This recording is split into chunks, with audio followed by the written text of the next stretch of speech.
School Nigahi Sheikh, उपस्थित गणमान्य गुरुजन वृंद, शिक्षक शिक्षिकाएँ और मेरे नन्हे मुन्ने प्यारे प्यारे बच्चों, class 7 to 10, 7th 8th 9th 10th, है ना। आप सभी का बहुत बहुत स्वागत है, बहुत बहुत अभिनंदन है। एक अलग प्रकार का कार्यक्रम है जो आपके करिकुलम से बहुत ज़्यादा एसोसिएटेड नहीं है ना। It's not associated with your curriculum जो हम रोज़ पढ़ते हैं, लेकिन महत्वपूर्ण उस करिकुलम से कहीं अधिक है। उससे जुड़ा नहीं है, लेकिन उससे कहीं अधिक महत्वपूर्ण है। मैं सर्वप्रथम हमारे नॉर्दर्न कोर्स लिमिटेड परिवार के शीर्ष प्रबंधन के प्रति अपना आभार व्यक्त करता हूं कि उन्होंने शिक्षा के इस मंदिर में संस्कारों से जुड़ी बात करने का ये अवसर प्रदान किया, एक मंच स्थापित किया जो कि समग्र शिक्षा की ओर हमें लेकर के आगे बढ़ेगा, है ना। समग्र शिक्षा यानी समग्र शिक्षा हिंदी में कंफर्टेबल बेटा या इंग्लिश में?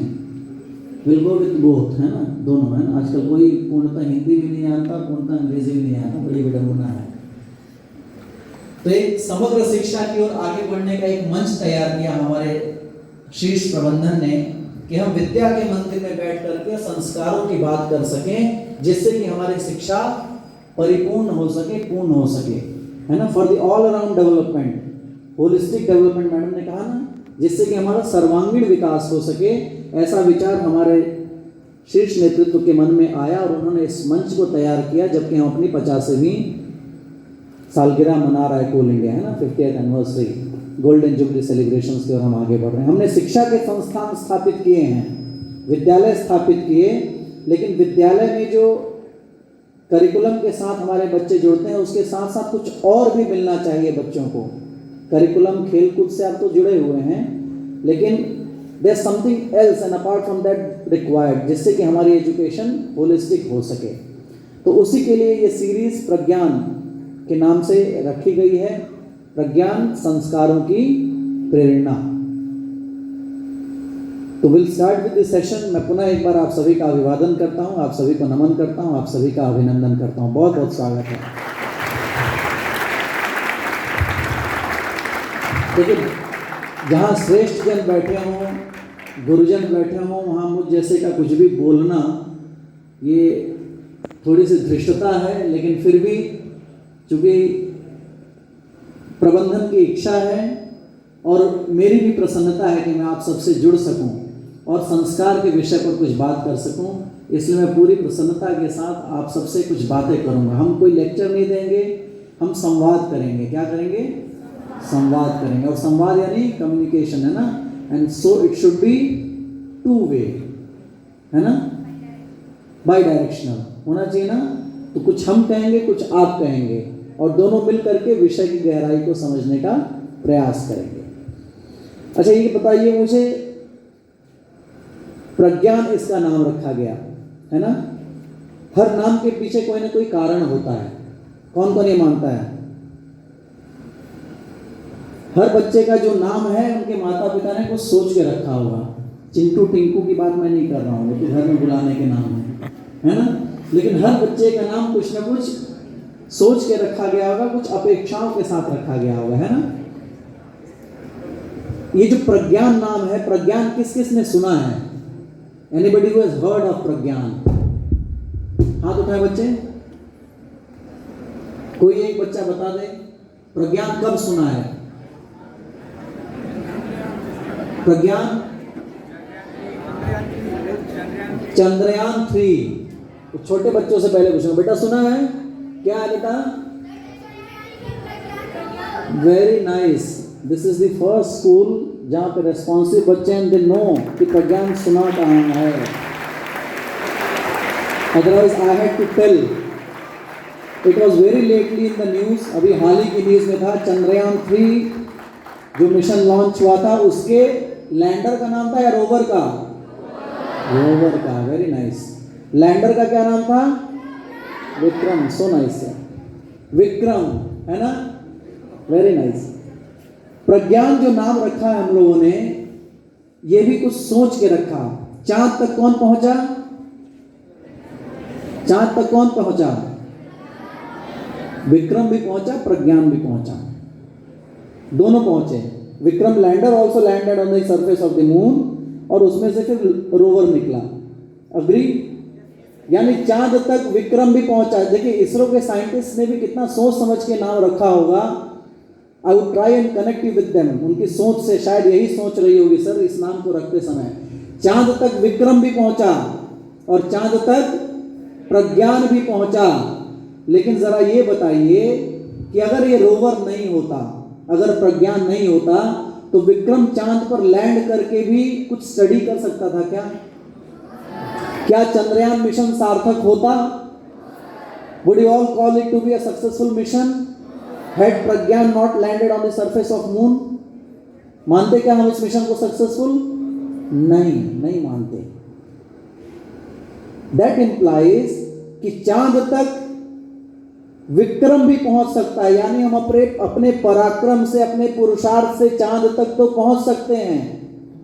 चांद तक पहुंचने का आशय बेटा ऊंचाई प्राप्त करना है ना, वरीयता प्राप्त करना, बड़ा बनना, ठीक है। तो विक्रम यानी विक्रम का मतलब क्या होता है? पराक्रम, पुरुषार्थ, है ना। हम अपने पुरुषार्थ से, अपनी मेहनत से चांद तक तो पहुंच सकते हैं। बच्चे ध्यान से सुनेंगे, हम अपने पुरुषार्थ से चांद तक पहुंच सकते हैं। विक्रम चांद तक पहुंचा, लेकिन हमारे चांद तक पहुंच जाने के बाद भी यदि प्रज्ञान हमारे भीतर नहीं है तो हम अपने लक्ष्य से अधूरे रह जाएंगे। हमारा जीवन का लक्ष्य कभी भी पूरा नहीं माना जाएगा। पुरुषार्थ किया, मेहनत किया, खूब बड़े आदमी बन गए, लेकिन प्रज्ञान नहीं है हमारे भीतर। प्रज्ञान का अर्थ होता है बेटा संस्कार। प्रज्ञान का क्या अर्थ है? संस्कार। आप खूब बड़े बन जाओगे, लेकिन अगर भीतर में प्रज्ञान नहीं है, संस्कार नहीं है, तो विश्वास मानिए आपके जीवन का लक्ष्य अधूरा रह जाएगा। वो मिशन कभी भी सक्सेसफुल नहीं माना जाएगा। इसलिए प्रज्ञान आवश्यक है। That is why Pragyan is important. इसलिए lander was Vikram and the rover was Pragyan. कि पुरुषार्थ के साथ साथ चरित्र का होना आवश्यक है, तभी हम जीवन में सफल माने जाएंगे। अग्रीड? मेरी बात से सहमत होते चलना, हम धीरे धीरे आगे बढ़ेंगे। सहमत है इस बात से? अन्यथा तो फिर बड़ा हुआ तो क्या हुआ, जैसे पेड़ खजूर, है ना, पंक्षी को छाया नहीं, फल लागे अति दूर। ऐसे बड़े होने से कोई मतलब नहीं है। इसलिए प्रज्ञान आवश्यक है, संस्कार आवश्यक है ना। अच्छा एक बात बताइए, विद्यालय पहले अधिक हुआ करते थे, यूनिवर्सिटीज पहले के जमाने में अधिक हुआ करती थी, या अब ज्यादा है? यूनिवर्सिटी पूरा हाउस अग्री करता है। अब विद्यालय अधिक हैं, महाविद्यालय अधिक हैं, है ना, यूनिवर्सिटीज अधिक हैं, विश्वविद्यालय। अब एक बात और बताओ, आपकी समझ में इंसान पहले अच्छे हुआ करते थे या अब? है ना, पहले विद्यालय कम थे, महाविद्यालय कम थे, विश्वविद्यालय कम थे, लेकिन इंसान पहले के अच्छे थे। आज विद्यालय अधिक हैं, महाविद्यालय अधिक हैं, विश्वविद्यालय अधिक हैं, लेकिन इंसान पहले इतने खरे नहीं हैं। अग्री? कोई जो डिफरेंट ओपिनियन का है नहीं है। व्हाट अ ग्रेट कॉन्ट्रास्ट ना, कितना कॉन्ट्रडिक्शन है कि शिक्षा के संस्थान बढ़े, यूनिवर्सिटीज बढ़ी, डिग्रियां बढ़ी, लेकिन मनुष्य उतने खरे नहीं रह गए। यानी शिक्षा के मंदिरों में, विद्यालयों में, महाविद्यालयों में, विश्वविद्यालयों में there is something that is missing, है ना। इसका एक मतलब ये भी है कि हमारे विद्यालयों का, हमारे विश्वविद्यालयों का रोल एक अच्छा इंसान बनाने में बड़ा सीमित है। हमने अपने आप को संकुचित कर लिया हमारे एजुकेशन सिस्टम में। We are not working on making good human beings. क्या मिसिंग है? स्वामी विवेकानंद का नाम सुना है आपने? कौन थे? He was a great Hindu saint, संत थे, है ना।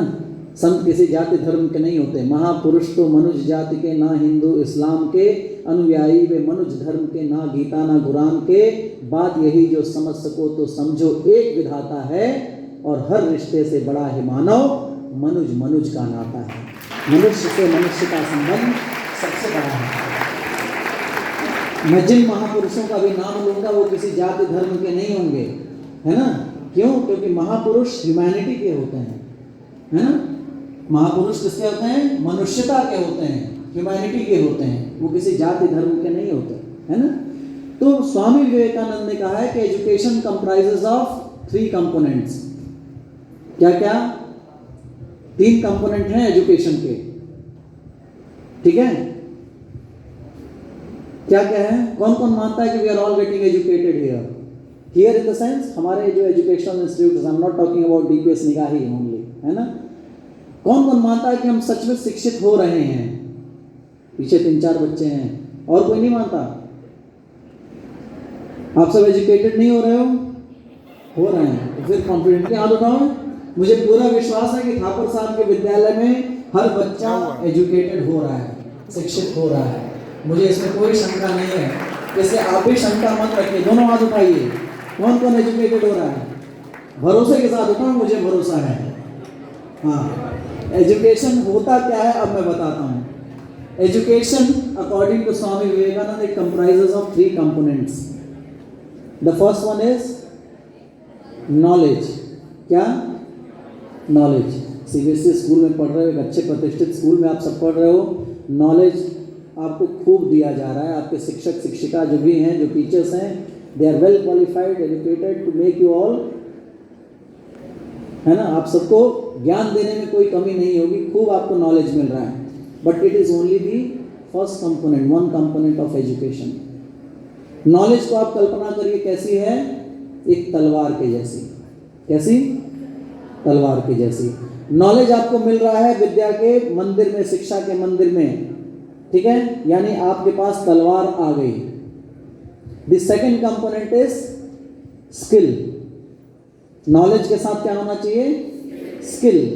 जब आप हायर क्लासेस में जाओगे तो कुछ प्रैक्टिकल्स करोगे, फिर इंजीनियरिंग करोगे, डॉक्टरी करोगे, या जो भी करोगे, मैनेजमेंट करोगे, you will develop those requisite skills, ठीक है? अगर स्किल नहीं है, अगर आपके पास तलवार है लेकिन उसको चलाना कैसे अगर आपको नहीं आता, स्किल इज चलाना, उसको यूज कैसे करना, है ना? अगर आपके पास तलवार है लेकिन उसे चलाना आपको नहीं आता, तो क्या उसकी कोई उपयोगिता है? साहब ने अपने संचालन में कहा कि अगर शिक्षा को आत्मसात न किया जाए, ग्रहण न किया जाए, तो उसकी कोई उपयोगिता नहीं है। पुस्तकस्था तु या विद्या परहस्तगतम धनम कार्य काले समुत्पन्ने न सा विद्या न तद्धनम, है ना? तो अगर तलवार है लेकिन हुनर नहीं है, चलाना कैसे है, तो कोई काम की है? किसी काम की वो तलवार नहीं रहेगी। यानी स्किल इज ऑल्सो रिक्वायर्ड कि हमें तलवार चलानी कैसे है। पूरी हो गई शिक्षा? तलवार है, चलाना कैसे ये भी आता है। शिक्षा पूरी हुई क्या? नहीं, क्या बचा है? Very nice. कब चलाना, किस पर चलाना? उस तलवार हमारे पास है, तलवार चलाना हमें आता है, लेकिन उस तलवार से हमें मनुष्यता की रक्षा करनी है अथवा मनुष्यता का विनाश कर देना है, ये हमें हमारे संस्कार और हमारे चरित्र बताते हैं। इसलिए third most important component of education is character. चरित्र आवश्यक है। तलवार है, चलाने की कला भी आती है, लेकिन हम उस तलवार से लोगों का गर्दन काटते चलेंगे या किसी शोषित पीड़ित व्यक्ति की रक्षा करेंगे, जिसके साथ अन्याय हो रहा हो, अधर्म हो रहा हो, हम उसकी रक्षा में तलवार उठाएंगे। ये कौन बताएगा बेटा? ये कैरेक्टर बताएगा, हमारा चरित्र बताएगा। राम बलशाली थे या Ravan? Ravan was far more competent। भुजबल इतना था कि कैलाश को हथेली पर उठा लेता था रावण। राम से कहीं अधिक प्रकांड विद्वान था रावण। राम जी को स्वयं अपनी पूजा के लिए रावण को बुलाना पड़ा पंडित के रूप में पूजा कराने के लिए। He was far more knowledgeable। कितना नॉलेजेबल? 10 शीश थे रावण के। 10 शीश यानी 10 सिर थे, ऐसा नहीं है। It is a connotation, it has got an implied meaning. क्या इम्प्लाइड मीनिंग है? वेद कितने? 4। शास्त्र कितने? 6 शास्त्र। 6 शास्त्र और 4 वेद, सबका ज्ञान यानी 10। 6 शास्त्र और 4 वेद मिला के कितने हुए? 10। वो 10 शीश रावण के इम्प्लीकेशन है कि उसके पास सभी शास्त्रों का, सभी वेदों का ज्ञान था, वो इतना प्रकांड विद्वान था, बलशाली भी था। लेकिन श्रेष्ठ कौन है, राम या रावण? राम। पूजा किसकी करते हैं हम, वंदना किसकी करते हैं? क्यों? क्योंकि राम जी के पास जो एजुकेशन का third and most important component है चरित्र, संस्कार, वो राम के पास है, वो रावण के पास नहीं थे। इसलिए जगवंदनी कौन हुए? राम हुए। और रावण का हम प्रत्येक वर्ष पुतला जलाते हैं और राम जी की रोज आरती उतारते हैं। संस्कारों का ये महत्व है बेटा जीवन में, है ना? संस्कारों का ये महत्व है कि अगर हमने अपने शिक्षा के साथ साथ अपने जीवन में, अपने आचरण में संस्कारों को उतार लिया तो हम राम बन सकते हैं, जगवंदनी बन सकते हैं, पूरे समाज में प्रतिष्ठित हो सकते हैं। और अगर संस्कार अछूते रह गए जीवन से तो हमारी शिक्षा रावण की शिक्षा के जैसी हो जाएगी, है ना? अब कौन कौन है जो राम बनना चाहता है?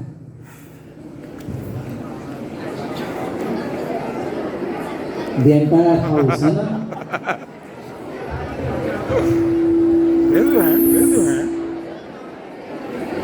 राम है कौन?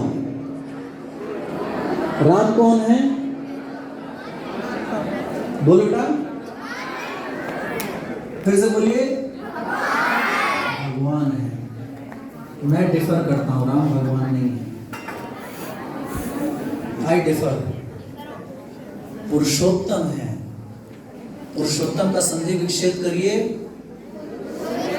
पुरुष धन उत्तम। पुरुष का मतलब मनुष्य, है ना? पुरुष is a common noun, it is not a proper noun, males के लिए नहीं है ना? पुरुष इज अ कॉमन नाउन यहाँ पे है। पुरुष का मतलब मनुष्य। पुरुषोत्तम, पुरुष धन उत्तम, यानी पुरुषों में उत्तम है, यानी मनुष्यों में श्रेष्ठ हैं। राम भगवान नहीं है बेटा, भगवान है हमारे लिए, हमारे इष्ट हैं, आराध्य हैं, लेकिन हम राम को भगवान के रूप में इस उम्र में नहीं समझेंगे। हम राम को एक आदर्श पुरुष के रूप में समझेंगे। राम कौन है? एक आदर्श पुरुष है, पुरुषोत्तम है, पुरुषों में श्रेष्ठ है, यानी राम जी के अंदर वो गुण होंगे जो एक मनुष्य में अपेक्षित है ना? हर व्यक्ति में, हर मनुष्य में जो गुण अपेक्षित है वो मेरे राम जी में है। इसलिए हम राम को किसी धर्म से जोड़ करके, भगवान मान करके ना समझें, बल्कि एक आदर्श पुरुष मान करके समझने की कोशिश करें। राम कौन है? पुरुषोत्तम है, यानी पुरुषों में उत्तम है, श्रेष्ठ हैं, यानी उनके अंदर कुछ गुण होंगे जो उन्हें श्रेष्ठ बनाते हैं। मनुष्य किससे बनता है? अपने गुणों से बनता है ना? हर व्यक्ति अपने गुणों से बनता है, यानी राम जी में कुछ ऐसे गुण होंगे जो उन्हें पुरुषोत्तम बनाते हैं। हम उन गुणों पर चर्चा करेंगे, है ना? Man is made by his qualities, अपनी क्वालिटी से तो हम बनते हैं। हम उन गुणों पर चर्चा करेंगे जो आपको भी राम बना देगा। राम बनना चाहते हो ना सब लोग? जो बनना चाहता है वो बन जाएगा। हम उन गुणों पर ही चर्चा करने के लिए यहाँ पर आए हैं। 4 वेद हैं सर हमारे। 4 वेदों में मिलाकर के, कुल मिलाकर के लगभग 20,379 वेद मंत्र हैं। सभी वेदों को पढ़ करके देख लीजिए। पढ़ा मैंने भी नहीं, लेकिन महापुरुषों की वाणी मैंने सुनी है सर। सभी वेद मंत्रों को पढ़ करके देख लीजिए। किसी भी वेद मंत्र में ये नहीं लिखा गधे तू गधा बन जा, सांप तू सांप बन जा, गाय तू गाय बन जा, लेकिन वेद में कई बार इन वेद मंत्रों का उच्चारण हुआ है कि हे मनुष्य तू मनुष्य बन जा। मनुर्भव वेद मंत्र है, मनुर्भव यानी मनुष्य बनो। हम सब क्या हैं? क्या हैं? तो बनना क्या है? अगर हम सब मनुष्य हैं तो ये वेद चीख चीख के, चिल्ला चिल्ला के ये क्यों कह रहे हैं कि मनुष्य बनो? हम मनुष्य नहीं है क्या? इसका मतलब है कि हर व्यक्ति जो 2 हाथ 2 पैर, नाक आंख कान गला हृदय के साथ है, वो मनुष्य है ऐसा जरूरी नहीं है। यानी मनुष्य इस शरीर से नहीं बनता, मनुष्य बनता है मनुष्यता के आचरण से, मनुष्यता के चरित्र को वर्ण करने से मनुष्य मनुष्य बनता है। यानी हर बच्चा जो पैदा होता है, जो 2 हाथ पैर नाक आँख कान गला के साथ हम सब बैठे हुए हैं, हम सब मनुष्य हों ऐसा जरूरी नहीं है। आतताई रावण के पास या आज भी समाज में जो भी विकृति करता है, आज भी समाज में कई प्रकार की कुरीतियां हैं ना बेटा, विकृतियां हैं, बुराइयां हैं, आप पढ़ते होंगे न्यूज़ में। वो करने वाला कोई 2 हाथ पैर का इंसान ही तो होता है ना, लेकिन वो मनुष्य नहीं है। येषाम न विद्या न तपो न दानम, आगे का श्लोक पूरा करिए।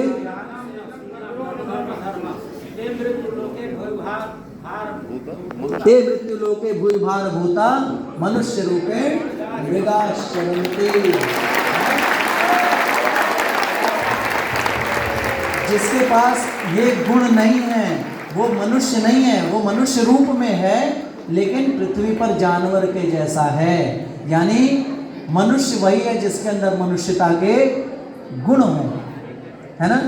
इंसान कौन है? जिसके अंदर इंसानियत के गुण हो वो इंसान माना जाएगा, है ना। और जब हम मनुष्यता का अध्ययन करके देख लेते हैं तो मनुष्यता में सबसे श्रेष्ठ मनुष्य जो हमें दिखते हैं, हम उनको सामने आदर्श रख करके उनके गुणों को सीखने का प्रयास करेंगे।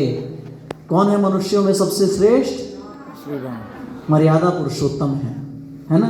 हम कृष्ण जी का नाम नहीं ले रहे, वो लीला पुरुषोत्तम, उन्होंने कई लीलाएं की, है ना। उनकी लीलाओं को समझना मुश्किल है हमारे आपके लिए, है ना। इसलिए हम उनके किसी भी किए हुए काम को उदाहरण दे करके और कहें कृष्ण जी ने कहा तो नहीं किया, उन्होंने लीलाएं की।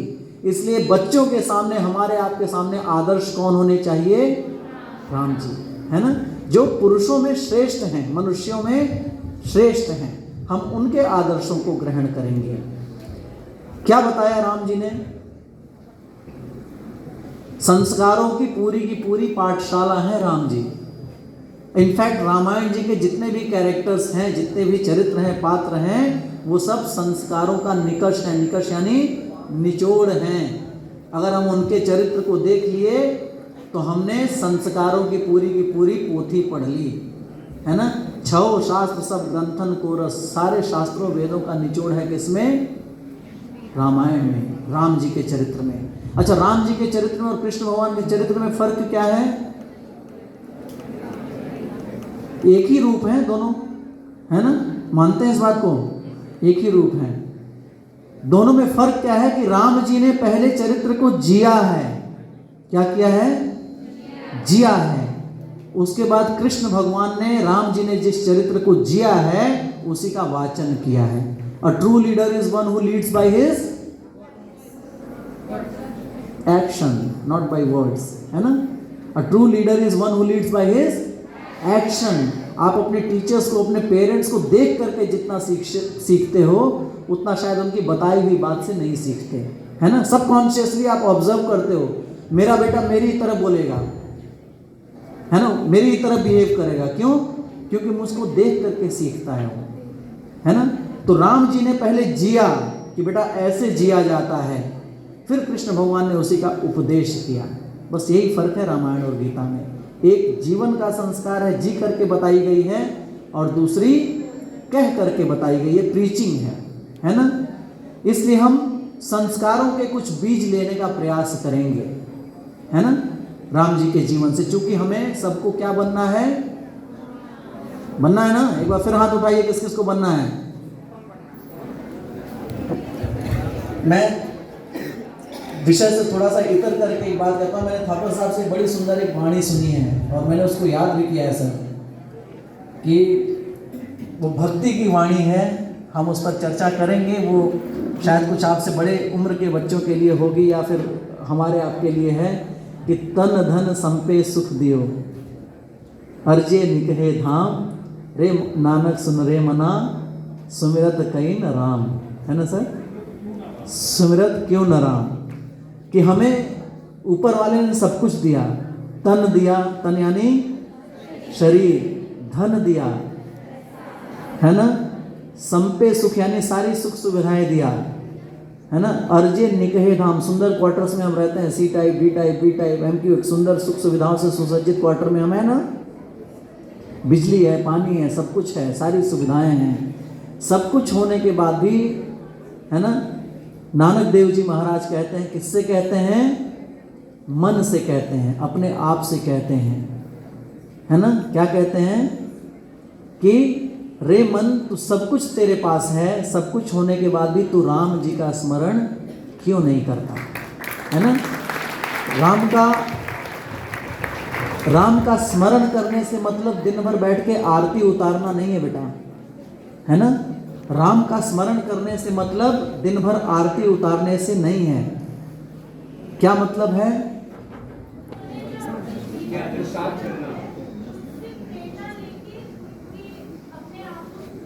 वेरी नाइस, बहुत सुंदर बेटिया, ताली बजाइए बेटिया, बहुत सुंदर, बहुत बढ़िया बेटा। राम जी का स्मरण करने से, जो नानक देव जी महाराज ने कहा है कि तन धन संपे सुख दियो, अर्जे निकहे धाम, कह नानक सुन रे मना, सुमिरत क्यों न राम। राम जी का सुमिरन करने से मतलब ये नहीं कि हम दिन भर बैठ के उनकी आरती उतारते रहें।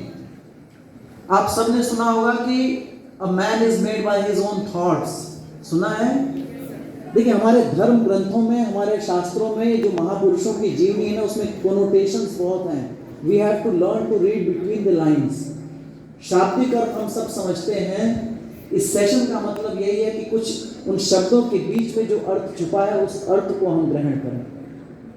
सुमिरन करने का मतलब आरती करना नहीं है, बल्कि जो बात आपने सुनी है, विवेकानंद जी ने कहा है, कई महापुरुषों ने कहा है कि man is only made by his own thoughts. आपके विचार ही आपको बनाते हैं।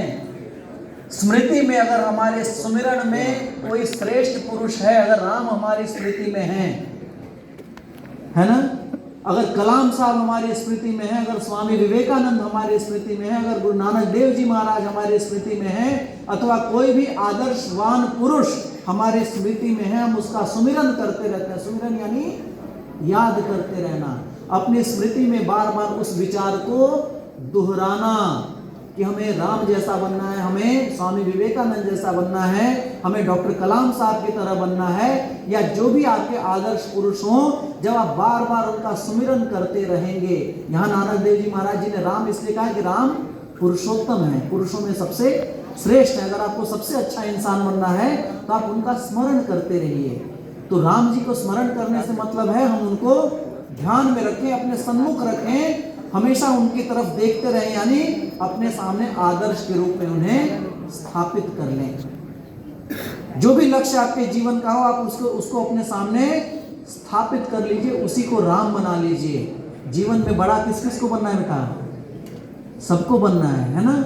बड़ा बनने के जो गुण हैं, जो लक्षण हैं, जो आदर्श हैं, उसको अपने सामने रखिए और उसका बार बार स्मरण करते रहिए। क्या करना है? स्मरण करते रहना है। You have to remember each moment कि मुझे करना क्या है। पीछे के बच्चे थोड़ा सा ध्यान दोगे बेटा, हमें हर क्षण इस बात का बोध रहना चाहिए, ध्यान रहना चाहिए कि हमें करना क्या है और बनना क्या है। और कोई भी ऐसा काम जो आपको उस पथ से अलग कर दे, मुझे जाना यहाँ से बैडन है ना, और अगर मैं दूसरी दिशा में जाने लगूं तो मुझे बोध रहना चाहिए कि नहीं, ये रास्ता मुझे मेरे गंतव्य पथ तक लेकर के नहीं जाएगा। एंड देन क्या करना है? हमें उसे त्याग देना है ना। तो सुमिरन करने का मतलब है हम स्मरण करते रहें जो भी हमें बनना है ना। राम जी के जीवन के आदर्श इतने सुंदर हैं, इतने सशक्त हैं कि हमें जीवन के सभी आयामों तक पहुंचा सकते हैं। संस्कारों का पूरा जो है, पूरी लाइब्रेरी है राम जी, है ना। उनके जीवन के कुछ संस्कार होते क्या हैं? संस्कार क्या होते हैं बेटा?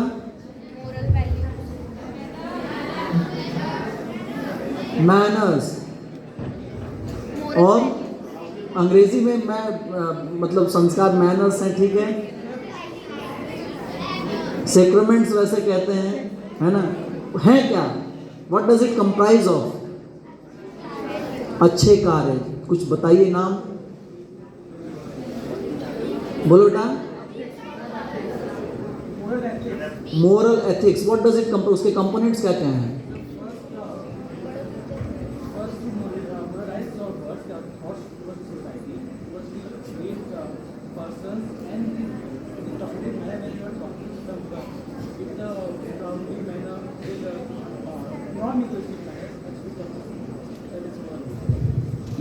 थोड़ा सा तेज बोलेंगे, मैं I could not get it. खड़े होके बोलो, हिंदी में बोलो, इंग्लिश में बोलो, कोई दिक्कत नहीं। बोलो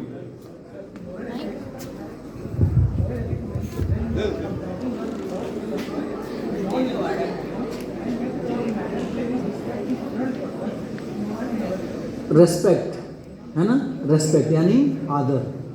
वेरी नाइस, बहुत अच्छा। सबसे मेन कंपोनेंट है संस्कार का क्या? सम्मान, परस्पर होना चाहिए, बड़ों के प्रति होना चाहिए। और कुछ बेटा बोलो बिटिया।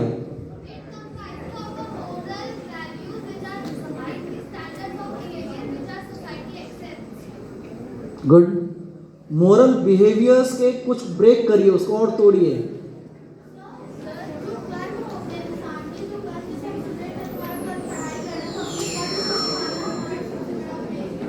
सबसे बड़ा उद्देश्य होना चाहिए, बहुत बढ़िया। उससे आप विक्रम बनोगी, उससे आप विक्रम बनोगी। रोवर प्रज्ञान, मैंने शुरू में कहा था, आप विक्रम बनोगी, खूब बढ़िया पढ़ाई करके, पुरुषार्थ करके, you land up to the moon. लेकिन वो कुछ चीजों के बिना अधूरा रह जाएगा, दैट इज प्रज्ञान, है ना। संस्कार, संस्कार क्या है?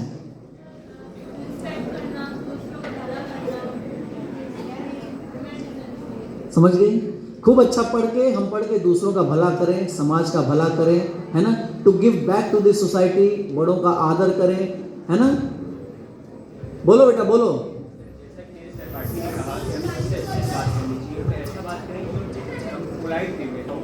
बहुत सुंदर, पोलाइटनेस, एक एक कंपोनेंट लीजिए, रेस्पेक्ट एंड पोलाइटनेस, बहुत सुंदर। बोलो बेटा बोलो, पीछे से बोलो, बोलो। बीइंग काइंड, वेरी नाइस, बहुत सुंदर। और कोई? डिसिप्लिन और बीइंग हेल्पफुल। बोलो सबसे पीछे। Respect time, very nice.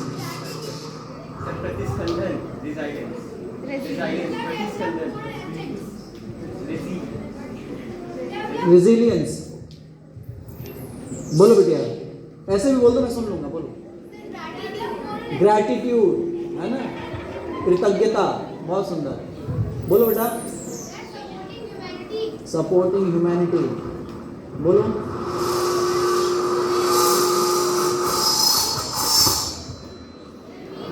Madam सुनाई दे रहा है? मैडम छोड़ दो। बीइंग ऑनेस्ट, ईमानदार। मोटा मोटी सबको पता है संस्कार है क्या, पता है ना। कोई ऐसा है नहीं जिसको संस्कार क्या होते हैं ये पता नहीं होगा। रोज हमारे माता पिता हमें धक्का देते हैं, संस्कारी बनो, अच्छी आदतें लाओ। टीचर्स हमें बताते हैं ना, बताते हैं नहीं बताते, है ना सर। किं कर्तव्यं किं च न कर्तव्यं इति व्यवहारः इति संस्कारः कथ्यते। ममताचार्येण काव्यप्रकाशे लिखितं वर्तते यत् काव्यं यशसे अर्थकृते व्यवहारः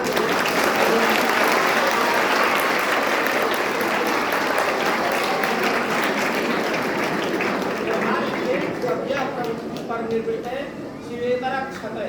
तो अस्मिन् अंतर्गते इसमें है कि व्यवहार विदे काव्यं यत् किमपि छात्राः पठन्ति तत् व्यवहार विदे एव भवति। यत् व्यवहारः सम्यक् भवेत् समाजेषु सर्वत्र इति संस्कारः कथ्यते। क्या बहुत बढ़िया। क्या करना चाहिए, क्या नहीं करना चाहिए, इसका बोध, इसका ज्ञान होना चाहिए और हमें सम्यक रूप से समाज के लायक बनाए, वो संस्कार है। ठीक है, ठीक है। क्या करना चाहिए, क्या नहीं करना चाहिए, अब ये भी तो पता होना चाहिए ना, करना क्या है और क्या नहीं करना है ना। इसका ज्ञान भी संस्कार कहा जाता है, लेकिन क्या क्या करना है ना, हमें इसका बोध होना चाहिए। बच्चे ने कहा रेस्पेक्ट और being kind, being polite, very nice.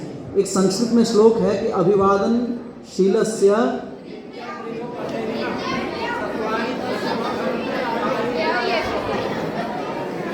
4 चीजें बढ़ती हैं, क्या क्या? आयु, विद्या, यश और बल। Very nice. आयुर्विद्या यशो बलम कैसे बढ़ती है बेटा? कैसे बढ़ती हैं? बढ़ती तो है, कैसे बढ़ती है? हनुमान चालीसा पढ़ने से। हाँ, बुद्धिहीन तनु जान के सुमिरो पवन कुमार, बल बुद्धि विद्या देहु मोहि। इससे नहीं बढ़ती। कैसे बढ़ती हैं? अभिवादनशीलस्य। क्या करना है? अभिवादनशील बनना है। अभिवादनशीलस्य, अभिवादन और शीलता हमारे अंदर होना चाहिए। अभिवादनशील बनना है हमें। क्या मतलब है इसका? क्या मतलब बेटा? अभिवादन का मतलब, अभिवादन का मतलब टू ग्रीट। टू ग्रीट, सुबह आते हो good morning sir, good morning ma'am कहते हो ना, that is what is greeting. घर में कौन कौन गुड मॉर्निंग गुड इवनिंग करता है? ऑनेस्टली बताओ, घर में कौन कौन गुड मॉर्निंग गुड इवनिंग करता है? करते हो? सुबह उठ के क्या करते हो? पापा को गुड मॉर्निंग पापा, वेरी नाइस। और क्या करते हो बेटा? गुड मॉर्निंग मम्मा पापा। और कौन कौन? ऑनेस्टली इतने लोग, दोनों हाथ उठाइए, कौन कौन करता है सुबह सुबह गुड मॉर्निंग? कौन करता है? अभिवादन का मतलब होता है बेटा greeting, but greeting not only comprises of good morning and good evening. Greeting का सिर्फ एक तरीका नहीं है गुड मॉर्निंग गुड इवनिंग कहना, और इनफैक्ट ये हमारे शिक्षा की आवश्यकता हो सकती है, because we are running a CBSE curriculum school. हमारे विद्यालय की आवश्यकता हो सकती है, विद्यालय में ये कल्चर हो सकता है ना, लेकिन घर में अभिवादन का ये संस्कार नहीं है। विद्यालय में अभिवादन आप ग्रीटिंग इस तरह से कर सकते हैं, लेकिन मुझे नहीं लगता कि हमारे आपके किसी भी घर के मौलिक संस्कार गुड मॉर्निंग गुड इवनिंग के होंगे। हैं क्या? सवाल ही नहीं उठता भाई। गुड मॉर्निंग गुड इवनिंग से मेरा कोई गुरेज नहीं है। मैं पाश्चात्य सभ्यता संस्कृति जिसमें जो अच्छाई हो उसको ग्रहण करने में भरोसा रखता हूं। किसी के भीतर भी कोई अच्छाई है तो मैं उसे आत्मसात करूंगा, ग्रहण करूंगा। मैं समाज के हर व्यक्ति की मां का सम्मान करूंगा, लेकिन मैं अपनी मां का सम्मान छोड़ करके किसी का सम्मान नहीं करूंगा। मैं पहले अपनी मां का सम्मान करूंगा। मौलिक रूप से हमारे आपके घर के किसी के घर के संस्कार गुड मॉर्निंग गुड इवनिंग के नहीं होंगे। हैं क्या? नहीं होंगे। आपके पिताजी आपके दादाजी को गुड मॉर्निंग नहीं कहते रहे होंगे, चरण छूते रहे होंगे। किस किसने देखा अपने माता पिता को चरण छूते हुए? सभी ने देखा है। इसका मतलब है कि गुड मॉर्निंग गुड इवनिंग हमारे अपने हिंदुस्तान के संस्कार नहीं है बेटा। मैं किसी संस्कार का विरोधी नहीं हूँ, मैं पुनः स्पष्ट कर दूँ। जिसमें जो अच्छाई है उसे स्वीकार करिए, लेकिन मूल रूप से अपनी चीज़ को त्याग करके हम अपने संस्कार, अपने चरित्र, अपनी भारतीयता, अपने दर्शन, अपनी संस्कृति, अपनी भाषा, अपनी बोली को छोड़ करके, अपनी माँ का सम्मान छोड़ करके और दूसरी की माँ का सम्मान और सेवा करते हुए फोटो खिंचा के फेसबुक पे डाल देना is not my sanskar. I am here only to urge कि बेटा अपने संस्कारों से, संस्कार यानी हमारी जड़ें हैं, हम अपनी जड़ों से जुड़े रहें। जब हम अपनी जड़ों से जुड़े रहेंगे, जो वृक्ष अपनी जड़ों से मजबूती से जुड़ा रहता है वो वृक्ष उतना अधिक छायादार, उतना अधिक फलदार बनता है। बरगद की जड़ें बड़ी मजबूत होती हैं, इसलिए it is so wide spread, है ना। तो अपनी जड़ों से जुड़े रहना है। हर भाषा का, हर संस्कृति का एक संस्कार होता है। राम जी क्या करते हैं? सुबह सुबह उठ करके प्रातः काल उठ के रघुनाथा, मात पिता गुरु नावहि माथा। क्या करते हैं? माता पिता और गुरुजनों को शीश नवाते हैं, उनका चरण वंदन करते हैं। क्या करते हैं? शीश नवाते हैं, उनका चरण वंदन करते हैं, उनकी चरण रज को अपने मस्तक पर धारण करते हैं। ये हमारे संस्कार हैं। और मैं इधर बाईं ओर बैठे हुए बेटों से तो मेरा ये निवेदन नहीं, बल्कि व्हाट शुड आई से, कि मेरी, अगर मैं बड़ा हूं तो आपको आदेशित करता हूं कि बेटे तो कम से कम विदाउट फेल, बेटे विदाउट फेल रोज सुबह उठ करके अपने माता पिता का स्पर्श करेंगे। करते हो बहुत अच्छी बात है, जो नहीं करते वो करेंगे। कौन कौन करेगा बेटा? Without fail. आप नहीं करोगे? रोज सुबह उठ करके अपने माता पिता के चरण वंदन करने हैं। क्या करना है? चरण वंदन करना है। मैं आगे की समस्याओं पे भी आऊंगा, अभी हम जिस उम्र में हैं वहां से हमको क्या करना है? चरण स्पर्श करना है। किसका? माता पिता और टीचर्स का भी। विद्यालय से बाहर निकलो तो चरण पकड़ लो, कोई मना नहीं करेगा, है ना? विद्यालय में भी चरण छू लोगे, कोई मना नहीं करेगा। It's a formal way of greeting, good morning, good evening.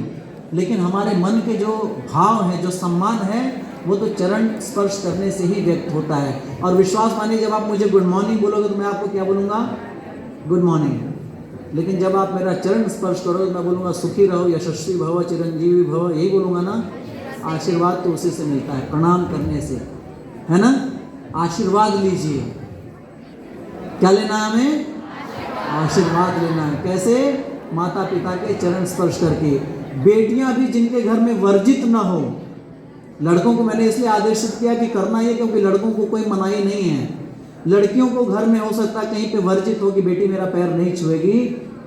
अगर वर्जित नहीं है तो आप भी छुइए, अगर वर्जित है तो कम से कम हाथ जोड़ के प्रणाम तो कर ही सकते हैं। पिताजी प्रणाम, पापा प्रणाम, कर सकते हैं ना? इसमें कोई मनाही नहीं है। करिएगा? करेंगे ना? याद रखना, करने से चांद तक पहुंचना है। जीवन का लक्ष्य सफल होगा बेटा संस्कारों के साथ।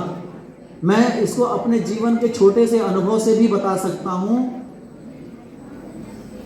इट्स नॉट, मतलब मेरी कोई आत्मश्लाघा नहीं है, मेरी कोई, आई am not boasting of my self, but trust me, आपकी सारी डिग्रियां, सारी क्वालिफिकेशन होने के बाद भी अगर संसार में अगर कोई व्यक्ति पूजित होता है, कोई सम्मानीय होता है, तो वो संस्कारी व्यक्ति ही होता है। आपके संस्कार ही हर जगह आपको सम्मान दिलाते हैं, वरना कोई और आपको सम्मान नहीं दिला सकता। घर घर में पूजनीय और वंदनीय राम को उनके संस्कार बनाते हैं, और रावण का हर साल पुतला दहन भी उसके संस्कारों के कारण ही होता है।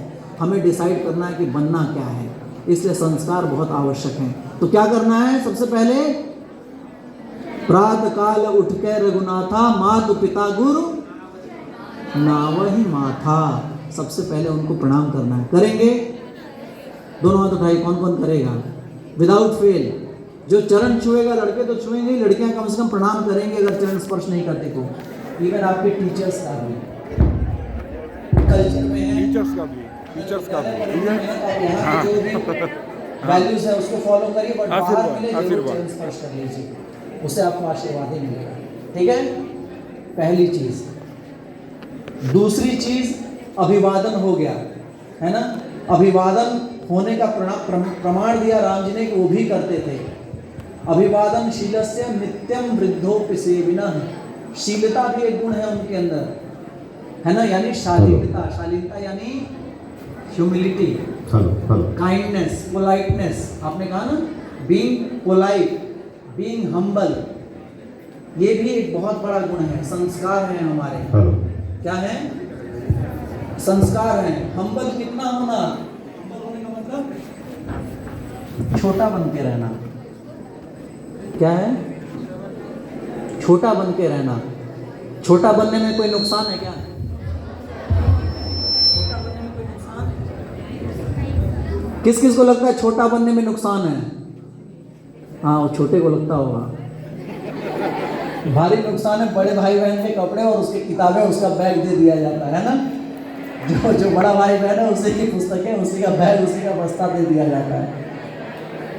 हाँ, काफी बच्चे, ये सब छोटे होंगे घर में। छोटे होंगे घर में, हाँ, छोटे बनने के बड़े नुकसान है। छोटा बनने का कोई नुकसान नहीं बेटा। मैं छोटा बनने का फायदा बताता हूँ आपको, है ना? छोटा बनने का फायदा ये कौन मानता है? सारे जो बड़े होंगे ये मानते होंगे कि छोटे वाले को फायदा मिलता है, ज्यादा प्यार मिलता है ना? ज्यादा प्यार मिलता है, ज्यादा दुलार मिलता है। वो एक बार कोई चीज मांगता, ला दी जाती है, बड़े वाला 4 बार बोलता रहता, लाते नहीं है। अग्री? इसलिए हमें क्या बन के रहना है? छोटा बन के रहना है। उदाहरण सुनिए, सुनो बेटा। छोटा हमें कहाँ कहाँ बनना है। आप इंसान खूब बड़े बन जाइए, खूब बड़ी पद प्रतिष्ठा को प्राप्त कर लीजिए, लेकिन हमें कुछ जगह है जहाँ पर छोटा बन के रहना है। कुछ जगह हैं जहाँ पर हमें छोटा बनकर रहना चाहिए, क्योंकि वहाँ पर छोटा बनने से ही लाभ है हमें। हनुमान जी का नाम सुना है? हाँ, कितने बड़े हैं? बहुत बड़े हैं, है ना। पर्वताकार हो जाते हैं, पर्वत के आकार के हो जाते हैं, है ना। हनुमान चालीसा किस किसने पढ़ी है? सबने पढ़ी है। उसमें एक दोहा है, उसमें एक दोहा है बेटा, क्या? सूक्ष्म रूप धरि सिय ही दिखावा, विकट रूप लंक जरावा।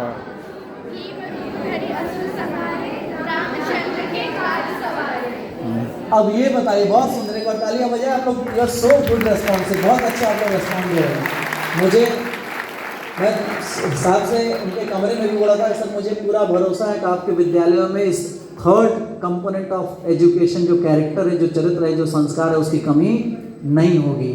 और सर मुझे बहुत प्रसन्नता हुई है देख करके कि बच्चे हमारे सूट बूट में, टाई पहने सब कुछ अच्छा है, लेकिन अपने संस्कारों से जुड़े हुए हैं, यही आवश्यक है। नींव से जुड़े रहना बेटा, खूब ऊंची इमारत बनेगी, है ना।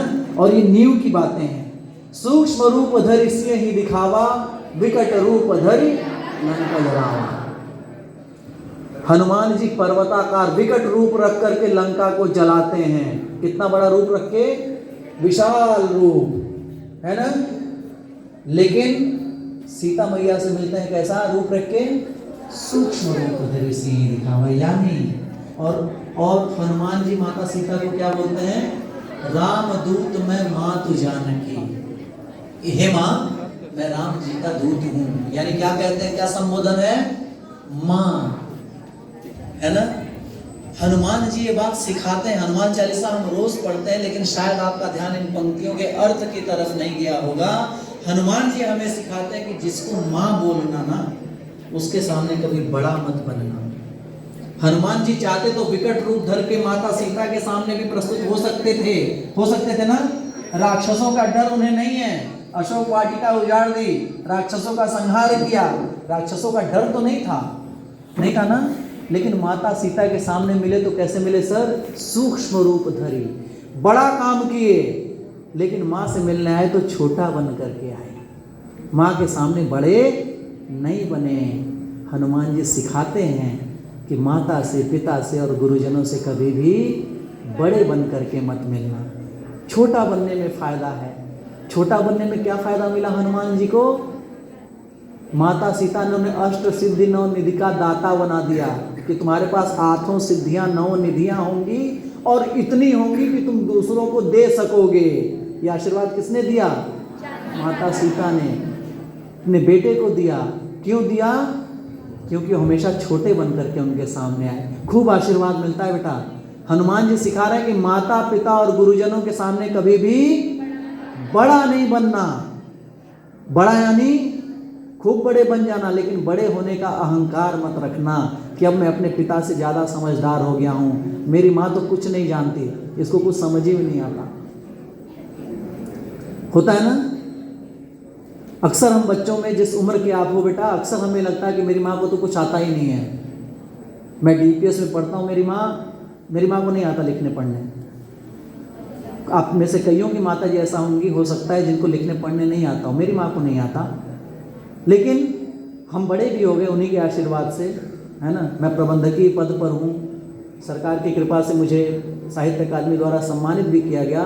लेकिन जिस दिन मैं अपनी माँ के सामने इस बात का अहंकार लेकर के बड़ा बन करके मिलूंगा उससे ना, उसी दिन मैं छोटा हो जाऊंगा, उस दिन मैं बड़ा नहीं रह जाऊंगा।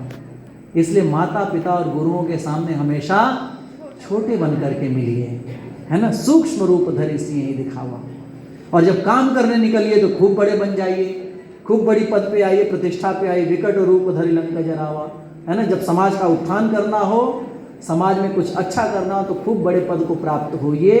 ये हनुमान चालीसा की ये दोहा ये चौपाई हमें सिखाती है ना। माता पिता के सामने छोटा बनने का क्या तात्पर्य है? क्या तात्पर्य है? रेस्पेक्ट होनी चाहिए, है ना, हमेशा उनके प्रति आदर भाव। आदर भाव कैसे? आदर भाव कैसे? उनकी बातों को, very nice, this is the perfect answer, this is the perfect answer बेटा। आदर भाव आप कह सकते हैं सर चरण छू करके हमने आदर तो दिखा दिया, है ना, प्रातः काल उठ के रघुनाथा माता पिता गुरु नावहि माता, चरण छू लिया तो हमने तो आदर कर दिया?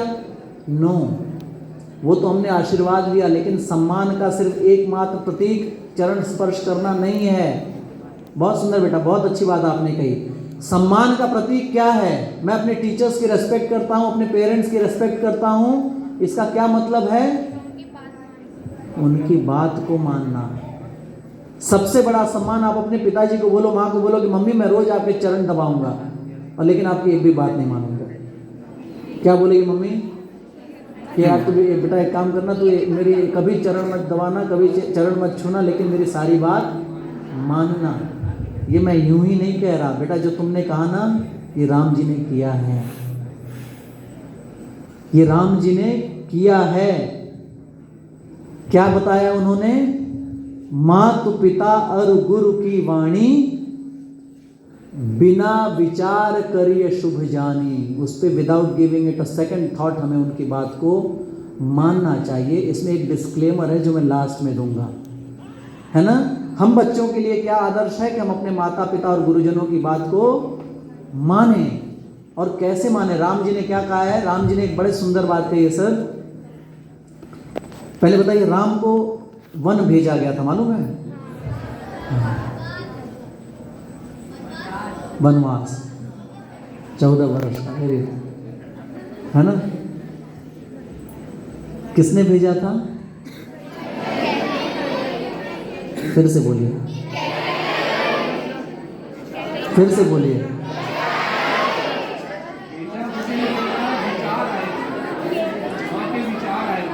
किसने?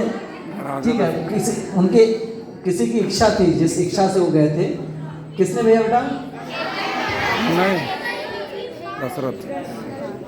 खड़ी हो बेटा।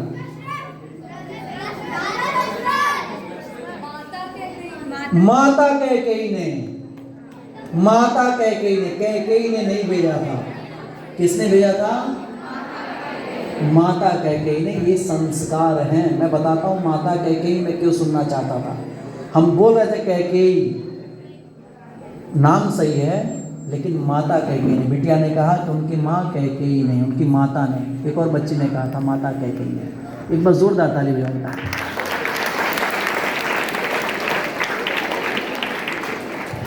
बहुत सुंदर जवाब, और ये this is the perfect answer, this is what I intended to hear. मैं यही सुनना चाहता था। क्यों सुनना चाहता था मैं ये बात? कैकेयी हम क्यों बोल रहे हैं? क्योंकि राम जी को वन भेज दिया, हमारे हिसाब से गलत कर दिया। यही है ना, यही धारणा है। इसीलिए कैकेयी कह रहे हैं ना बेटा कि राम को वन भेजा, बच्चे के साथ अच्छा नहीं किया। अगर मेरी माँ खिलौना छुड़ा करके, घूमने से मना करके बोलती है कि बेटा पढ़ने बैठ जा, तो हमारे मन में उनके प्रति अनादर भाव आ जाता है। अगर हम पिताजी से मोबाइल मांगते हैं और बाबूजी हमारे मोबाइल देने से मना कर देते हैं, तो हमें लगता है कि यार मेरे दोस्तों के पापा मम्मी बड़े अच्छे हैं, मेरे वाले खराब हैं। लगता है ना? लगता है ना? कोई संकोच नहीं, लगता है ना। अगर मैं कहीं घूमने जाना चाहता हूँ और अगर कोई कंट्रीब्यूशन लगता है और माँ कहते नहीं घूमने जाने की जरूरत नहीं, चुपचाप बैठ के पढ़ो, तो माँ के प्रति एक डिसरेस्पेक्ट आ जाता है, बड़ी खड़ूस है, जब देखो तो मना करती रहती है। आता है ना बेटा? यही भाव है जो आपको माता कैकेयी की जगह कैकेयी उत्तर दिलवा रहा था। हम में से प्रत्येक व्यक्ति जब हमारे माता पिता हमारे मन के विरुद्ध कोई काम करते हैं, तो हमारे मन में स्वाभाविक अनादर उनके प्रति उत्पन्न हो जाता है ना? होता है ना बेटा? लेकिन ऐसा होना नहीं चाहिए। मैं इसका प्रमाण देता हूं। मैंने क्यों कहा कि माता कैकेयी ने वन भेजा?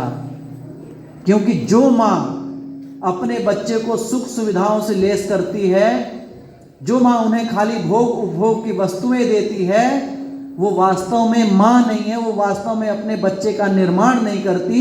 माँ तो वो माँ है जो कि राम को राजगद्दी मिल रही हो और राम को राम से मर्यादा पुरुषोत्तम राम बनाने के लिए, विश्व वंदनीय जगत पूजनीय बनाने के लिए उन्हें राज सिंहासन से उतार करके उन्हें वन की ओर ढकेल दे, यानी संघर्षों से उनका सामना कराए, चुनौतियां उनके जीवन में लाए, उन्हें तपाए, उन्हें पुरुषार्थ करने पर विवश कर दे, वो माँ होती है, वो बच्चे का निर्माण करती है।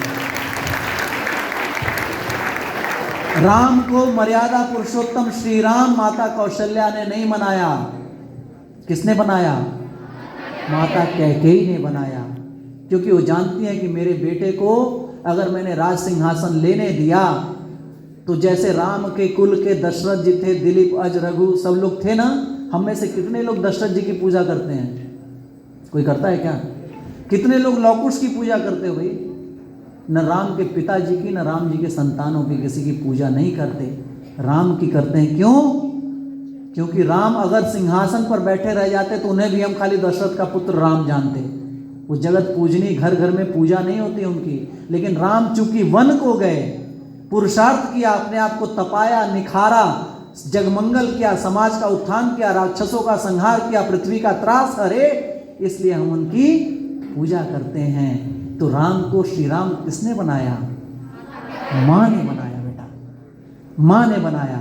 और माँ के साथ साथ माता कैकेयी उनकी गुरु भी है। मैं आगे एक प्रसंग जोड़ूंगा। माँ कैकेयी उनकी माता भी हैं और गुरु भी हैं, यानी गुरुजनों का और माताओं का ये दायित्व है। और सच्चा गुरु और सही में अर्थों में माँ वही माँ है, वही गुरु है जो अपने बच्चों को सुख सुविधाओं से थोड़ा दूर रखे, उन्हें संघर्ष करने को कहे, उन्हें मेहनत करने को कहे कि बेटा सुख सुविधाएं छोड़ो। किस अवस्था में राम जी वन को गए? आपकी अवस्था में, युवा अवस्था में गए, बुढ़ापे में नहीं गए। युवा अवस्था पुरुषार्थ करने की अवस्था है, तपने की अवस्था है, सुख सुविधाओं को छोड़ करके मेहनत करने की अवस्था है। अपने आप को तपाइए, निखारिए, अपने अंदर सद्गुणों का विकास करिए, अपने पुरुषार्थ को विकसित करिए और उससे आप जगत वंदनीय राम बन जाएंगे। राम बनना है ना सबको। श्री रामचरितमानस में एक प्रसंग आता है कि जब राम जी को पता चला कि मेरे पिताजी कहीं दिख नहीं रहे, सुबह हो जाती है तो अपने पिताजी को ढूंढते हुए जाते हैं कोप भवन में, जहां माता कैकेयी रहती हैं। सब कोप भवन में जब रघुनाथ जी जाते हैं, राम जी जाते हैं, तो अपनी माँ से क्या कहते हैं कि हे माता, कहु मात तात दुख कारण। क्या कहते हैं? कहु मात तात दुख कारण, की हे माँ मुझे पिताजी के दुख का कारण बताइए। पिताजी क्यों ऐसे मूर्छित अवस्था में पड़े हुए हैं?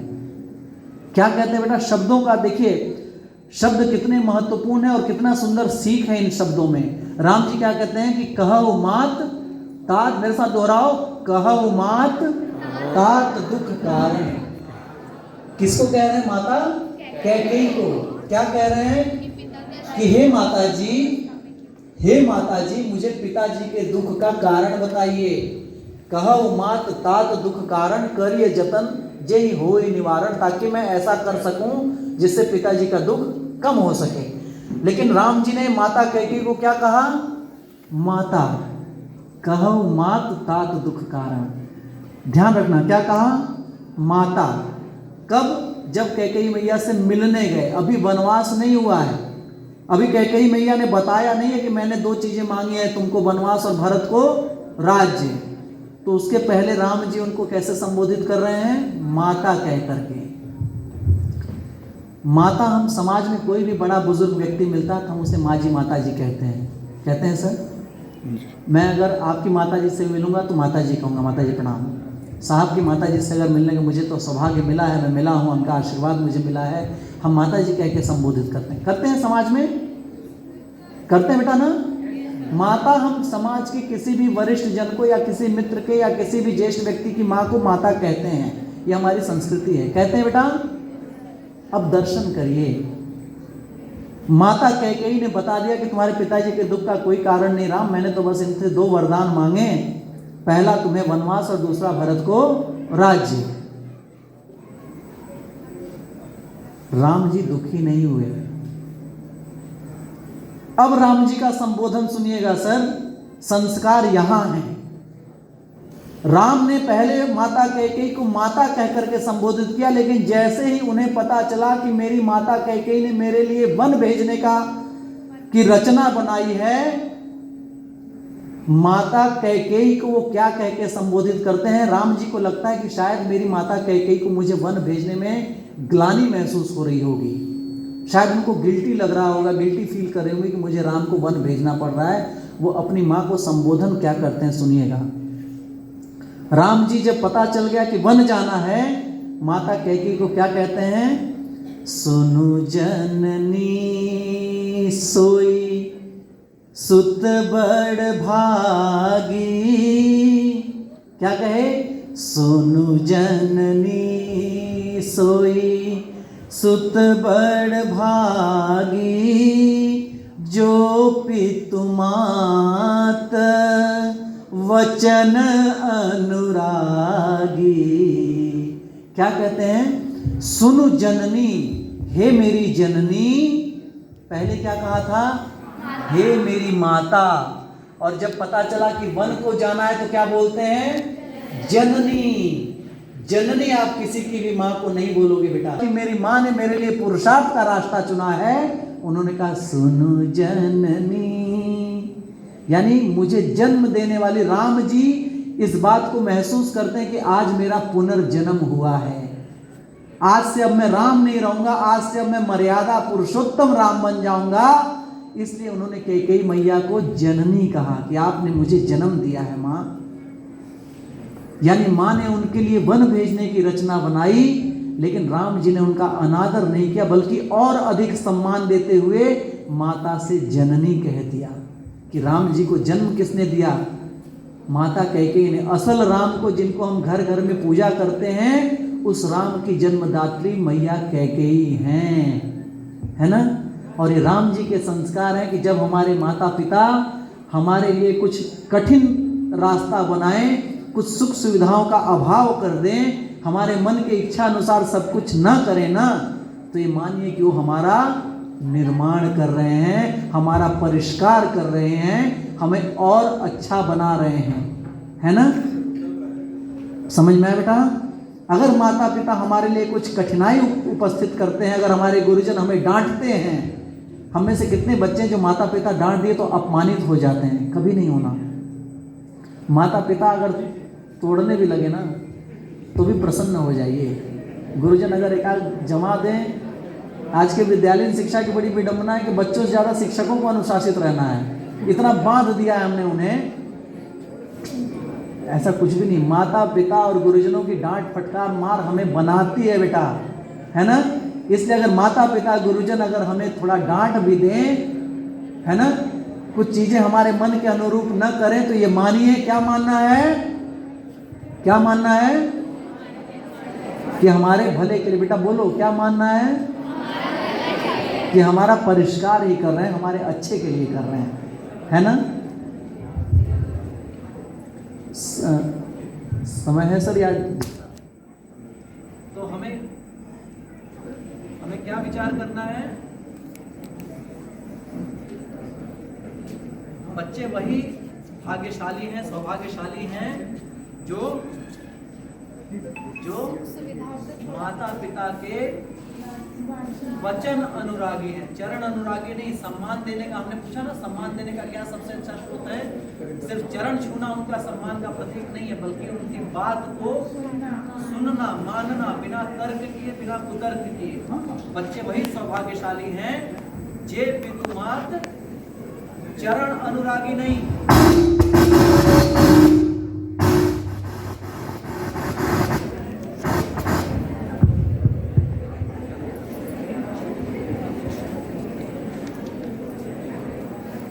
जे पितुमात चरण अनुरागी नहीं, वचन अनुरागी। राम जी ने स्पष्ट कहा है कि बच्चे संतानें वो सौभाग्यशाली हैं जो माता पिता के वचनों में आस्था रखते हो। जैसा माता पिता गुरुजन हमें कहें, सिर्फ पैर छू लें, सिर्फ सम्मान दिखा दें, उससे आपका कर्तव्य पूरा नहीं हुआ। हमें उनकी बात माननी। हम कई बार कुतर्क करते हैं, कई पेरेंट्स हैं, कई टीचर्स होंगे जो आपको कई बार लगता होगा कि नहीं, हम वो तो खुद ऐसा नहीं करते लेकिन हमें बता रहे हैं, लगता है ना। खुद तो करते नहीं हो, हमें बताने चले हो। नो, हमें माता पिता के वचन अनुरागी, जैसा वो बोल रहे हैं, बड़ी स्पष्ट शिक्षा है बेटा, है ना। वचन अनुरागी बनना है, जैसा वो बोल रहे हैं हमें वैसा करना है, ठीक है। तो कौन कौन करेगा आज से? इस मन से इस भाव को कौन कौन निकाल देगा कि अगर हमारे माता पिता हमको डांटते हैं, कुछ असुविधाएं देते हैं, हमारे मन की चीज नहीं करते तो हमारा बुरा कर रहे हैं, ये भाव निकाल दीजिए, है ना। और हमेशा ये मानिए कि हमारे माता पिता और गुरुजन की डांट फटकार, अगर वो हमें कुछ हमारे मन लायक नहीं भी कर रहे हैं तो उससे हमारा परिष्कार और निर्माण ही कर रहे हैं। मानिएगा इस बात को? दोनों हाथ उठाइए, मानोगे बेटा? देखिए हमारे संस्कार यही हैं, हर भाषा का भी एक संस्कार होता है। सब भाषा के संस्कार की तरफ 2 मिनट आपका समय लूंगा, क्योंकि एक अगला सेशन भी आपका लाइंड अप है, and then will end up with this session, है ना। मैं आज 1 घंटे या 1.5 घंटे की किसी सेशन में मैं कोई भी ऐसा ज्ञान नहीं दे सकता जो आपके लिए हमेशा हमेशा के लिए आप उसको अपने अंदर रख लो। लेकिन ये जिम्मेदारी फिर मैं शिक्षकों के ऊपर छोड़ूंगा कि हमने जो कुछ थोड़ा सा कुरेदा है उसे और गहरा कर करके उसमें बीजारोपण करने का काम आपके शिक्षक गण करेंगे। मैं घर में जो भाषा बोली जाती है ना, उसमें भी हमारे संस्कार निहित होते हैं, है ना। हम जब भी बोलें पूरी हम्बलनेस के साथ, पूरी ह्यूमिलिटी के साथ, पूरी पोलाइटनेस और विनम्रता के साथ बात करें एक दूसरे से। आजकल मित्र आपस में बात करते हैं तो बड़ी विडंबना है कि बिना गालियों की कोई बात ही नहीं होती, है ना। And that is what we consider as being cool, है ना। हमको लगता है इट्स कूल, चलता है, नहीं चलता बेटा। भाषा का संस्कार होता है। मैं आपको एक उदाहरण देता हूँ भाषा का कितना महत्व होता है। आपने सुना होगा जंग और इश्क में सब जायज़ है, सुना है? नहीं, सुना ही होगा। अंग्रेजी में भी सुना होगा, क्या सुना है? सुना है, very nice. Everything is fair in love and war किस भाषा में है? इश्क और जंग में सब कुछ जायज़ है किस भाषा में है? उर्दू। हमारी भाषा कौन सी है? मातृभाषा। हिंदी में कभी किसी ने सुना क्या कि प्रेम और युद्ध में सब कुछ जायज़ है? युद्ध भी हमारे यहाँ हुआ करते थे सर, तो 5 बजे संध्या के बाद अगर युद्ध विराम की घोषणा हो जाती थी तो उसके बाद दोनों पक्ष साथ बैठ के भोजन भी कर लिया करते थे, कोई एक दूसरे पे हमला नहीं करता था। ये भाषा का संस्कार है। महाभारत का रण क्षेत्र याद करिए, महाभारत सुना है? महाभारत का युद्ध हो रहा है, अर्जुन और कर्ण आमने सामने हैं, दोनों एक दूसरे के प्रतिद्वंदी हैं। क्या हैं? प्रतिद्वंदी यानी राइवल्स, है ना। एक दूसरे के राइवल हैं, दोनों एक दूसरे के खून के प्यासे हैं, दोनों एक दूसरे को मार करके जय हासिल करना चाहते, जीतना चाहते हैं। अर्जुन भी कर्ण को मारना चाहता है और कर्ण भी अर्जुन को मारना चाहता है। कर्ण श्रेष्ठ धनुर्धर है, अर्जुन भी श्रेष्ठ धनुर्धर है ना। लेकिन हमारे यहाँ युद्ध और प्रेम में सब कुछ जायज़ नहीं है। जब कर्ण जो है अर्जुन पर चलाने के लिए बाण संधान करता रहता है, उसी समय उसके बाण पर अश्वसेन नाम का सांप, सर्पों का राजा, उसके तरकश में आकर के उसके बाण पर चढ़ जाता है ना। कौन? अश्वसेन, सर्पों का राजा है। कर्ण से कहता है कि कर्ण, ये अर्जुन तुम्हारा भी शत्रु है और मेरा भी शत्रु है ना। ये तुम्हारा भी शत्रु है, मेरा भी शत्रु है, मुझे भी इससे प्रतिशोध लेना है, इससे बदला लेना है। तुम बस मुझे एक मौका दे दो। मैं खुद चल करके अर्जुन के रथ तक नहीं जा सकता क्योंकि वो मुझे देखेगा तो मार देगा। मैं चाहता हूं कि तुम्हारे बाणों की वेग से मैं चढ़ करके अर्जुन के रथ तक जाऊं और अर्जुन को काट करके उसे वहीं मार दूं। तुम्हारा भी प्रतिशोध पूरा हो जाएगा और मेरा भी बदला पूरा हो जाएगा, है ना।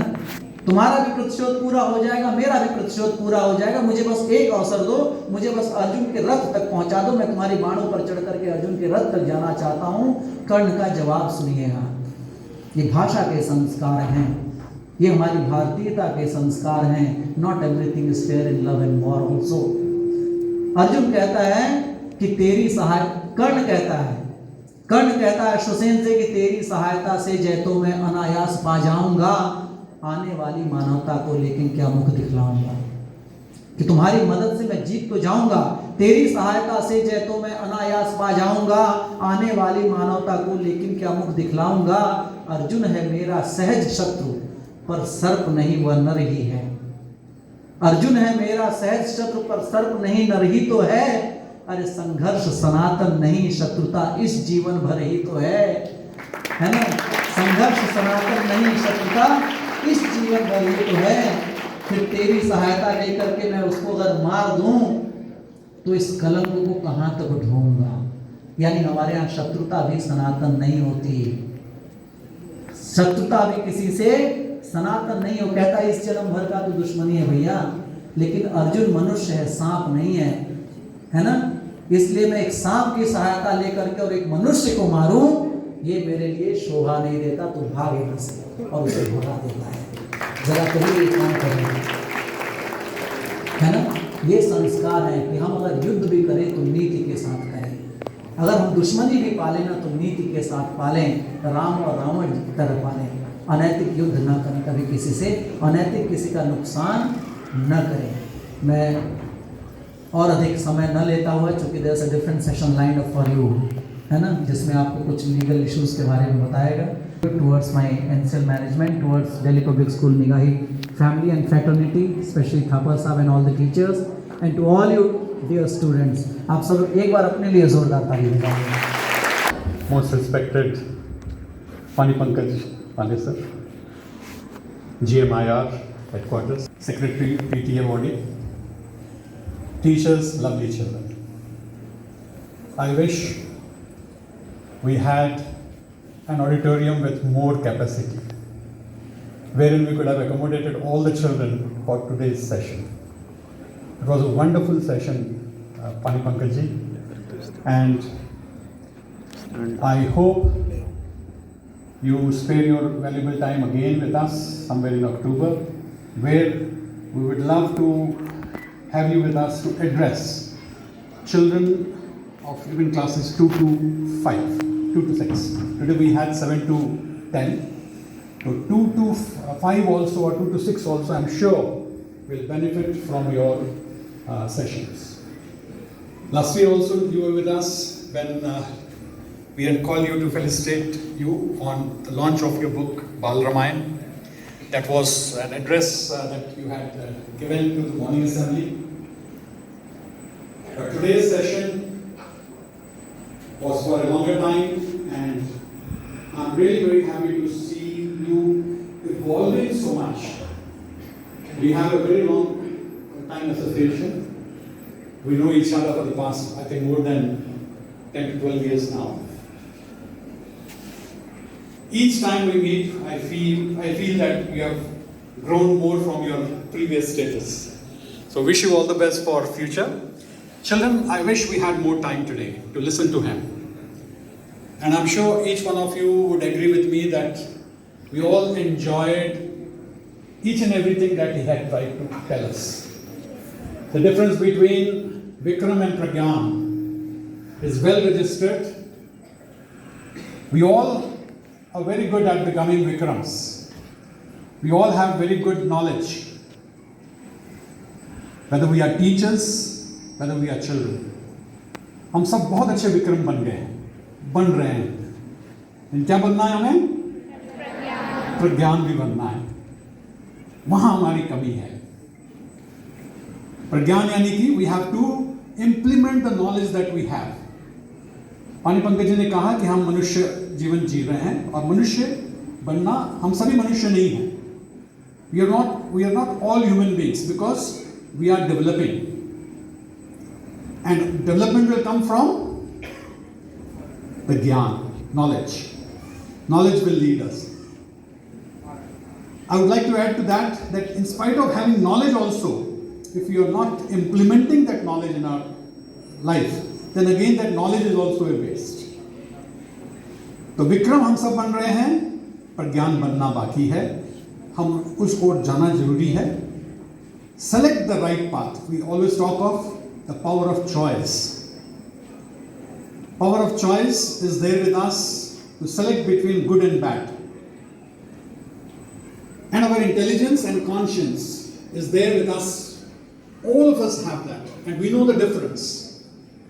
which one is good, which one is bad. Pani Pankaj has told you about कि हम गालियाँ सब जानते हैं, and we have taken it that it is cool to use them. So we should know that it is not cool to use them. जितनी आप अपनी वाणी को अच्छा करोगे, उतने अच्छे कहलाओगे, उतने अच्छे संस्कार आपके बनेंगे. तो हम सभी एक जीवन जी रहे हैं और उसमें कहीं ना कहीं कुछ कमियां हैं. उन कमियों को रिकॉग्नाइज करें और उनको दूर करें. This is, I think, what we learned. I'm getting a call from the Kavita Tripathi ma'am, who will be here with us very shortly. And again, I express my thanks to NCL management for organizing this kind of event.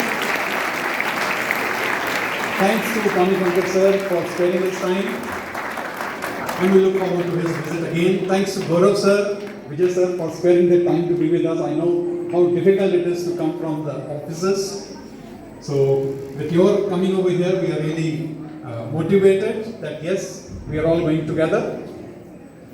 So thank you so much, sir. Thank you.